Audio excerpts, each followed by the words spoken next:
Zee 24 तास एक पाऊल पुढे। एकूणच गेले 7 दिवस आपण पाहतोय आंदोलन दिल्लीमध्ये पेटलेलं आहे। गँगरेपचा निषेध सगळीकडे सुरू आहे। आज आंदोलकांनी सोनिया गांधींची भेट घेतली, आश्वासन मिळालं, मात्र तरीही आंदोलन सुरू आहे। याच विषयावरती चर्चा करूयात। कुमार सप्तऋषी आपल्या बरोबर आहेत। सप्तऋषी सर, स्वागत आपल्या याच्यामध्ये। खरं तर गेले 7 दिवस आपण पाहतोय हे आंदोलन पेटलेलं आहे। जनसामान्य दिल्लीकर रस्त्यावर उतरल्याचं चित्र सध्या दिसतंय। आज सोनिया गांधींनी आश्वासन दिलं, काल गृहमंत्र्यांनी पत्रकार परिषद घेऊन कठोर कारवाईचं आश्वासन दिलं, मात्र आंदोलक शांत होत नाहीये। काय नक्की परिस्थिती आहे आणि या परिस्थितीमध्ये सरकारने काय नेमका तोडगा काढायला हवा? माझं असं म्हणणं आहे, मूलतः जन आंदोलन हे अतिशय महत्वाचं आहे। नेशन बिल्डिंग करता आपल्या घटनेनं मान्य केलेलं आणि एकूणच आपल्या परंपरेप्रमाणे स्वातंत्र्य लढ्याची जी परंपरा आहे मध्ये सत्याग्रही आंदोलनाला खूप मोठं स्थान आहे। म्हणजे राजकीय पक्ष, शिक्षण आणि जन आंदोलन असे 3 आपल्याकडे राष्ट्रबांधणीचे माध्यम आहे।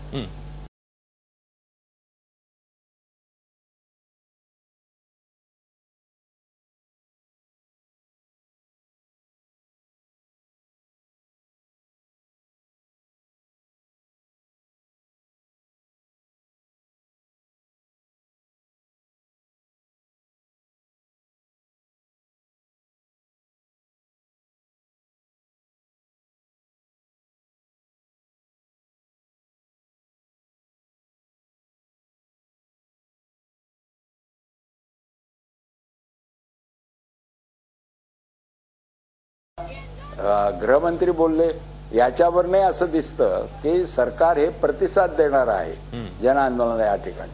असं असताना परत संताप म्हणजे नेमकी काय मागणी आहे? म्हणजे नवीन कायदा व्हावा, कठोर कायदा व्हावा, या मागणीला जवळजवळ प्रतिसाद आहेच। पण कायदा असं म्हटलं की लगेच होत नसतो, त्याची एक प्रक्रिया आहे, संसदीय प्रक्रिया। तर तोपर्यंत थांबलं पाहिजे। हे जंतर मंतरवर जेव्हा आंदोलन झालं होतं तेव्हा सुद्धा हाच प्रश्न आला होता की आजच्या आज हे तुम्ही करा। आता असं आजच्या आज असं काही होत नसतं, त्याच्याकरता काही खरंय सर, खरंय। आपण पाहतोय सप्तऋषी सर, जसं तुम्ही म्हणताय की कायदा लगेच होत नाही, त्याला एक प्रक्रिया असते।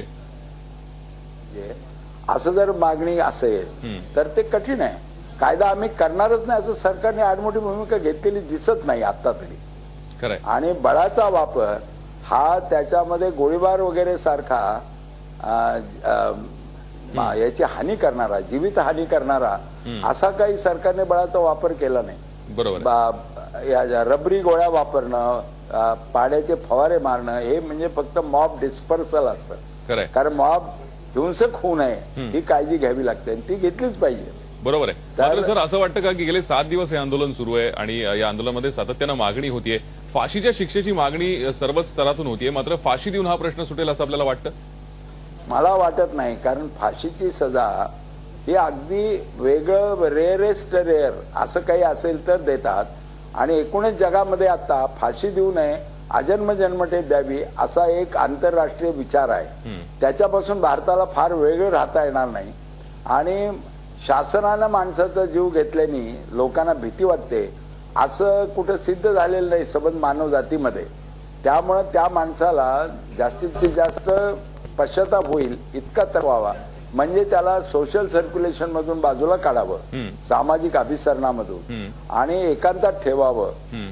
हा जास्त रास्त मार्ग आहे असं बोललं जातं। पण सध्या आपल्याकडे फाशी सजा आहे आणि ती याच्यात लागू करायची असेल तर मग तसं कायद्यामध्ये दुरुस्ती करायला हवी।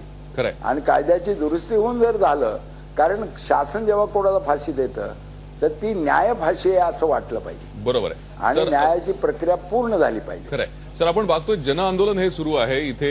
खरं तर आपण गेले 7 दिवस हे आंदोलन पाहतोय। कुठल्याही राजकीय पक्षाचा झेंडा कुठेच दिसत नाहीये, नेतृत्व दिसत नाहीये, मात्र कुठेतरी इंडिया अगेन्स्ट करप्शन असेल किंवा केजरीवालांचे कार्यकर्ते असतील किंवा रामदेव बाबा आज आले, त्यांनी निषेध व्यक्त केला। आता हळूहळू याला राजकीय रूप येतंय असं आपल्याला वाटतंय का? याच्यामध्ये राजकीय हेतूनं काही फोर्सेस काम करत असतील, पण जेव्हा व्यापक एक जनतेचा संतोष असतो त्याच्यामध्ये असं घडतं। आणि जे नेतृत्व तयार होतं त्याच्यामध्ये ते सत्याग्रही जर असलं आणि त्याच्या कंट्रोलमध्ये, त्याच्या नियंत्रणात मॉब राहायला पाहिजे, ही त्याची जबाबदारी असते। तर तसं या ठिकाणी कोणी जबाबदार नेतृत्व दिसत नाही। हे फेसबुकवरनं एकमेकांना निरोप पाठवून लोकांचं येणं हे एका अर्थानं जरी पूर्वीपेक्षा वेगळी प्रक्रिया असली तरी ही प्रक्रिया जास्मिन क्रांतीपासून सुरू झाली की बिगर नेत्याचं आंदोलन गर्दी करणारं लाखो लोक येतात आणि एका चौकामध्ये बसतात. पण तिकडे काय झालं इजिप्तमध्ये हे आता उघड झालेलं आहे. त्याच्यामध्ये मुस्लिम ब्रदरहूडचे लोक शिरले आणि त्यांनी निवडणुका लढवल्या कारण मॉब काही निवडणुका लढवत नाही. बरोबर. आणि मग मुस्लिम ब्रदरहूडचा जो कोणी मनुष्य आता आलेला आहे तिथे त्याने जी नवीन घटना केली त्याच्यामध्ये त्याने असं केलं की मी सर्वे सर्वा. तर याच्यामध्ये कोण कोण फोर्सेस काम करतात, रामदेव बाबा असतील, अरविंद केजरीवाल असतील, तर त्यांचा सत्याग्रही पद्धतीवर विश्वास आहे का हा प्रश्न गेले एक वर्षभर गाजतोय. आणि तो नसताना फक्त तुम्ही लॉ अँड ऑर्डरचा प्रश्न मॉब आपल्या मागे आहे याचा आधार घेऊन जर केला तर त्या आंदोलनाला यश कधी मिळत नाही. हे मागच्या याच्यावरही सिद्ध झालेलं आहे. कारण असं आहे की शासन संस्था ही समाजातल्या सर्व संस्थांपेक्षा सुनियंत्रित हिंसा करणारी एक अत्यंत सामर्थ्यशील अशी संस्था असते. तर शासनापेक्षा अधिक जर कोणी हिंसा करायला लागलं तर त्यांना नियंत्रणात आणणं, काबूत आणणं, जीवित वित्ताची हानी कोणाही कोणाला करू न देणं हे तर शासनाचं कामच आहे ना. बरोबर आहे सर. तर शासन आपलं कर्तव्य बजावतंय. खरंय. पण सर असं वाटतं का की जसं आपण म्हणतोय की नेतृत्व या आंदोलनाला कुठे दिसत नव्हतं सुरुवातीला, आता हळूहळू त्याला कदाचित राजकीय स्वरूप पुढे प्राप्त होईल कारण अजूनही आंदोलक मागे हटायला तयार नाहीयेत. सुरुवातीला सरकारने थोडं वेळकाढूपणाचं धोरण अवलंबलं, लवकरात लवकर चर्चा केली असती तर कदाचित हे आंदोलन लवकर संपलं असतं.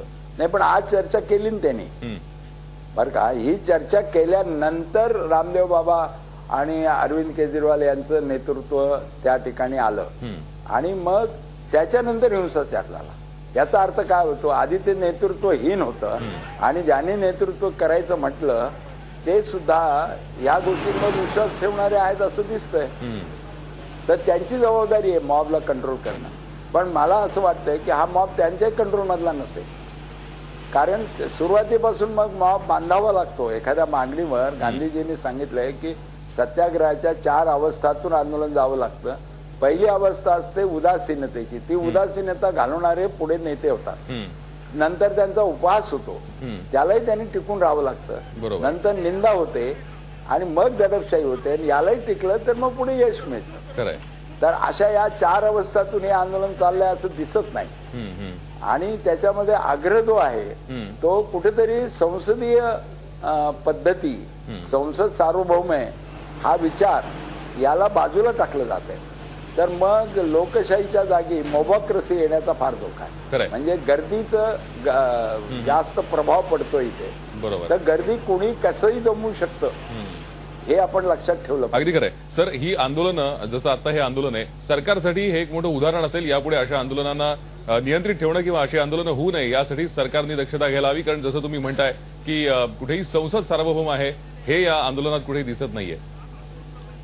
तर त्याच्यात असं असतं की प्रथमपासून नेता असला तर शासन त्याच्याबरोबर बोलू शकतं. पण इथे नेताच नव्हता ना. म्हणजे इतके दिवस का बोललं नाही सरकार, तर कोणाशी बोलायचं. 4 दगड फेकणारे, ओरडणारे अशा लोकांशी बोलायचं का. बरोबर. आता त्यांना बोलायला काही माणसं तरी आहेत, निदान रामदेव बाबा आहेत, अरविंद केजरीवाल आहेत, त्यांच्याशी ते बोलू शकतात. परंतु त्यांना मानतो का तो मॉब असाही दुसरा प्रश्न आहे त्याचा. त्यांना मानत नसताना त्यांच्याबरोबर कोण बोलेल. झी 24 तास एक पाऊल पुढे.